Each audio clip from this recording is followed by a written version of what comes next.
안녕하세요, 여러분. 정말 오랜만이죠? 제가 얼마 전에 발리를 다녀왔는데 거기에 있는 현지인들이 대부분 영어를 꽤 잘하더라고요. 그걸 보면서 한국인들은 그렇게 영어 교육에 시간과 돈을 투자하고 영어에 엄청 목을 매잖아요.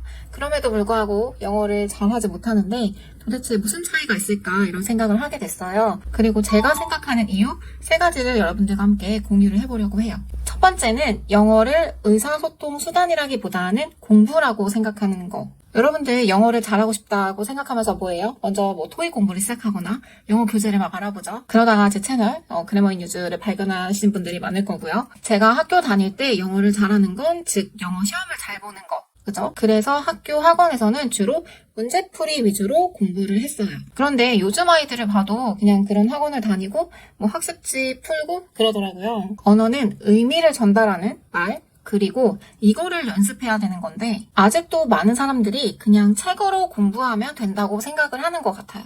발리에 가보신 분들은 알겠지만 거기 여행을 하게 되면 대부분 프라이빗 드라이버를 고용을 하게 돼요. 그러면서 그 기사분과 대화를 좀 많이 나누게 되었는데 발리 사람들은 대부분 다 영어를 잘하네요. 제가 이렇게 말을 하니까 발리 사람들의 한 70% 정도는 그 관광업으로 생계를 유지하기 때문에 영어를 해야만 한다 이런 식으로 말씀을 하셨거든요. 그리고 물론 자기도 학교에서 영어를 배우긴 했는데 내 영어 실력이 정말 는 건 그 운전을 하면서 그 관광객들을 많이 태우면서 이제 대화를 많이 하다 보니까 영어 실력이 늘었다 이렇게 말씀을 하시더라고요. 제가 예전에 캄보디아 갔을 때도 비슷한 생각을 했었는데요. 대부분 영어를 다 잘하고 특히 관광업에 종사하시는 분들은 한국인 여행객이 또 엄청 많으니까 한국어를 구사할 수 있는 그 가이드들도 꽤 많더라고요. 반면 우리나라에서는 영어를 못하면 여행할 때나 이럴 때 조금 불편하긴 하지만 그래도 막 생계에 영향을 줄 정도는 아니니까 그만큼 노력을 할 필요가 없었던 게 아닐까 이런 생각이 들었어요. 그래서 결론은 영어를 잘하고 싶다면 내가 영어를 쓸 수밖에 없는 환경에 나를 놓아야 되는 거죠. 한국에서는 돈 주고 전화영어, 화상영어 이런 거 등록을 하면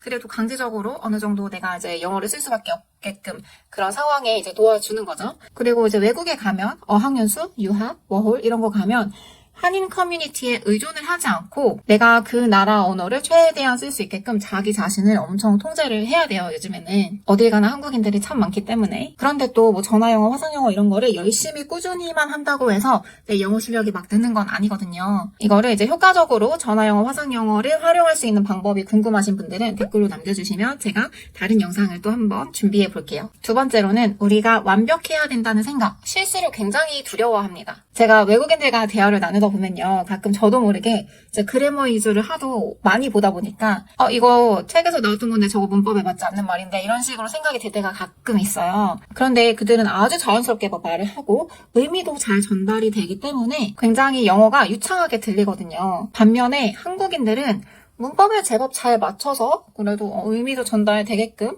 말을 함에도 불구하고 자신이 없고요. 아니면 그냥 혹시나 틀릴까봐 아예 말을 하질 않아요. 그냥 입을 열지 않는 거죠. 근데 이거는 저 역시 그랬고 어떤 심정인지 너무 잘 알아요. 제 개인적인 생각으로는 이거는 우리가 어릴 때부터 실수하거나 틀리는 거를 받지를 못했던 것 같아요. 예를 들어 초등학교 때 그 받아쓰기 시험 이런 거 본 거 생각하면 한두 개 틀려서 80점, 90점 맞으면 100점이 아니니까 잘한 게 아니고 약간 이런 식으로 늘 평가가 되어 왔던 것 같거든요, 우리는. 어릴 때부터 실수는 하면 안 되고 틀리면 안 되고 이렇게 틀리지 않는 방법 그런 것만 열심히 배운 것 같아요. 그래서 말 같은 거는 한번 내뱉으면 되돌릴 수가 없잖아요. 그래서 우리가 이런 실수가 더 두려운 게 아닐까 이런 생각이 들더라고요. 제가 감히 조언을 드리자면 실수해도 괜찮고 틀려도 괜찮으니까 그 경험을 통해서 배우는 거를 우선순위로 뒀으면 좋겠어요. 제가 첫 스피킹 수업에서 늘 강조하는 게 있거든요. Don't be afraid to make mistakes. 그리고 가능한 많은 실수를 수업 시간에 하자고 말씀을 드려요. 그래야 내가 뭐가 틀렸는지 알아야 맞는 표현을 배우게 되니까요. 그리고 세 번째는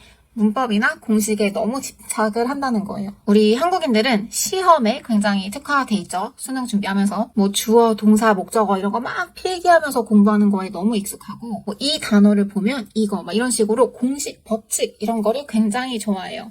토익 시험 볼 때는 어느 정도 그게 통하긴 하지만 영어로 말을 잘하고 싶으신 거라면 제발 그런 거에 집착을 하지 마시고 그냥 이런 상황에서는 이런 말을 쓰는구나.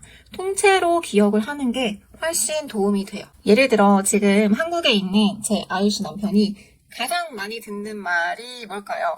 뭐 여러 개 있지만 그 중에 하나는 뭐뭐 먹을래? 아니면 뭐 더 먹을래? 이런 거 있잖아요. 특히 이제 가족들이랑 막 있을 때. 그런데 이 말을 여기에서는 한국에서는 이렇게 주어가 생략이 되어 있고 원래 먹다가 동사인데 의문문일 때는 막 이렇게 설명을 들어요. 어떤 문장을 배울 때. 그러면 여러분들은 얼마나 많은 표현들을 이런 식으로 기억을 할 수가 있겠어요. 대신 그 상황에서 이거를 이렇게 뭐를 권하면서 나한테 이렇게 물어보니까 내가 더 먹을 건지 물어보나 보다. 이렇게 상황을 통해서 그런 말을 쓰는구나 알잖아요. 우리가 한국말을 하기 위해서 문장을 뭐 공식에 맞춰서 이렇게 장문을 하지 않았듯이 영어도 머리로 영작을 하면서 말을 하는 게 아니에요. 영어 공부는 특히 스피킹은 가능한 많은 상황을 접하고 그 다른 사람들이 무슨 말을 하는지 듣고 그럴 때 쓸 수 있는 표현을 배우고 기억하고 이거를 써먹고 그 과정을 반복을 하는 거죠. 그래서 제가 문법 교재인 그래머인 유주로 수업 스터디 그룹을 운영하면서 문법 공식을 막 자세하게 설명을 하진 않아요. 대신 이 말은 현지인들이 진짜 많이 쓰더라. 이거는 저도 한국적인 사고방식으로 이렇게 생각을 했었는데 그들의 문화를 보니까 이런 이유가 있더라고요. 뭐 이런 식으로 설명을 해드리거든요. 문법이나 공식 이런 강의는 정말 괜찮은 무료 강의가 아주 깔려있죠. 유튜브만 봐도. 또 설명 잘하는 쌤 이렇게 강의를 들으면 이게 이해가 머리로 잘 되잖아요. 그러니까 막 내 영어 실력이 느는 것 같은 그런 착각이 들 수 있는데 다시 한번 말씀드리는데 우리는 영어 지식이 없어서 영어를 못하는 게 아니에요. 영어를 언어로 써먹지를 않아서 못하는 거죠. 제가 이번 여행에서도 느낀 건데요. 저는 여태까지 뭐 30몇 년 살면서 제 인생에서 가장 잘한 일이 정말 영어 공부한 거다 이런 생각을 다시 한번 하게 됐거든요. 세상에는 정말 다양한 방식으로 세상을 살아가는 그런 흥미로운 사람들이 많은데 그런 이야기들을 언어 장벽 없이 또 나누면서 영감을 얻고 그런 희열 있죠. 그런 거를 여러분들도 꼭 느껴보셨으면 좋겠어요. 제가 올해 처음 찍는 영상인데요.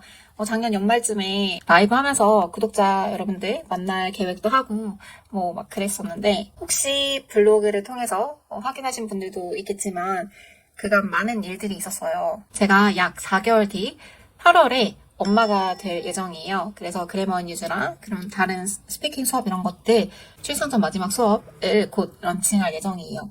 자세한 내용은 블로그 링크 아래 걸어둘 테니까 한번 확인해 주시고 출산 전까지 영상으로 조금 더 자주 찾아뵐 수 있도록 노력하겠습니다. 네, 오늘도 시청해 주셔서 감사합니다. 그럼 다음에 또 봐요.